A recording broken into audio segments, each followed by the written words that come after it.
If you want to make Google Calendar events a solid color, you're in the right place. In this video, I'll show you the quickest way to change the color of an event so it stands out clearly on your calendar. This is a simple trick, but it's really useful if you want to organize work meetings, personal reminders, appointments, or project deadlines by color.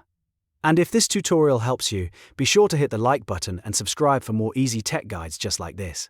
Alright, let's jump in. First, open Google Calendar in your browser or app and either create a new event or open an event you already have. You can do this by clicking on the event itself or by selecting the date and time where you want to add a new one. Once your event is open, look for the color circle icon near the event title or near the calendar name depending on which view you're using. This small color option is what controls the event's appearance. Click that color circle icon to open the palette of available colors. You'll usually see several options, and all you need to do is pick the color you want.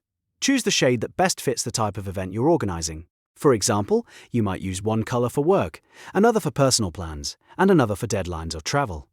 After selecting your preferred color, make sure to click Save. This step confirms the change and applies the solid color to the event. Once saved, your event will now display in the color you chose, making it much easier to spot at a glance. That's all there is to it. In just a few clicks, you can make Google Calendar events solid color and keep your schedule more organized and visually clear. If this video helped, don't forget to like, subscribe, and turn on notifications so you won't miss the next tutorial. Thanks for watching, and I'll see you in the next one.